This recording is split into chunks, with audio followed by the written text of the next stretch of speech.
ជំរាបសួរបងប្អូនទាំងអស់គ្នាថ្ងៃនេះនាងខ្ញុំបានមកនុយមុខម្ហូបថ្មីថ្ងៃនេះនាងខ្ញុំស្ងោរម្រះបងប្អូននេះគ្រឿងផ្សំរបស់ខ្ញុំមានដូចជាបង្គាក្រៀមស្លឹកខ្ទឹមខ្ទឹមសសាច់និងមីសួរនេះនាងខ្ញុំនឹងធ្វើការចិញ្ច្រាំបងប្អូនឥឡូវបានមកហើយបងធ្វើការផ្សំគ្រឿងបងប្អូនគ្រឿងផ្សំដែលខ្ញុំនាងខ្ញុំនេះគឺជាម្រះដែលនាងខ្ញុំធ្វើការស្ងោរហើយនាងខ្ញុំស្រង់ឡើងបងប្អូនគ្រឿងផ្សំរបស់នាងខ្ញុំគឺមានដូចជានេះបងប្អូននាងខ្ញុំនឹងធ្វើការលាយគ្រឿងរបស់ខ្ញុំដាក់ដូចជាស្ករ2ស្លាបព្រាប៊ីចេង1ស្លាបព្រាហើយនឹងអំបិលបន្តិចរបស់នេះខ្ញុំធ្វើការរោយទឹកត្រីពីលើបងប្អូនឲ្យកាន់តែមានជាតិឥឡូវនេះខ្ញុំចាប់ផ្ដើមបងម្រេចបងអីចូលបងប្អូននេះចូលទៅក្នុងអាគ្រឿងផ្សំដែលខ្ញុំបានលាយរួចទេបងប្អូនមើលទៅតំណងទេបងប្អូនគួរឲ្យចង់ហូបទេជាមួយម្រះហើយនឹងសាច់ជ្រូក3ជាន់របស់យើងគ្រឿងផ្សំរបស់យើងរបស់ចិញ្ច្រាំហើយមុនហ្នឹងបងប្អូននេះបងប្អូនមិនទាន់បានស្ងោរម្រះផងឥឡូវចាប់ដើមតំណងបណ្ដាហើយបងប្អូននេះបងប្អូនតំណងអត់ទេចាច់ដល់តែ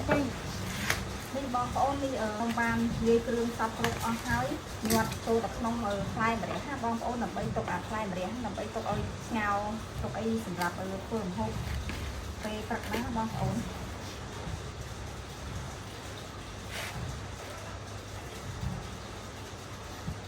បងប្អូនតំណងទេនេះខ្ញុំ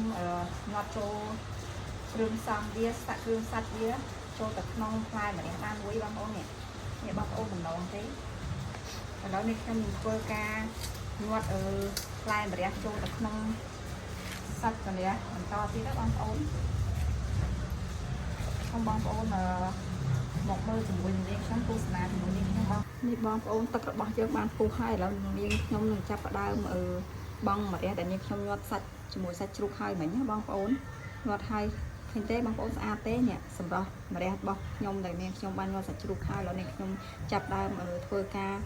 បងម្រះហើយនឹងសាច់ជ្រូកដែលខ្ញុំញាត់ហើយអំបិញមិញហ្នឹងចូលទៅក្នុងអាទឹកដែលកំពុងតែពុះវាឆ្អិនណាបងប្អូននេះខ្ញុំចាប់ដើមដាក់ម្រះចូលនៅក្នុងទឹកក្តៅដែលទឹកកំពុងតែពុះហ្នឹងណានេះខ្ញុំនឹងស្ងោរម្រះ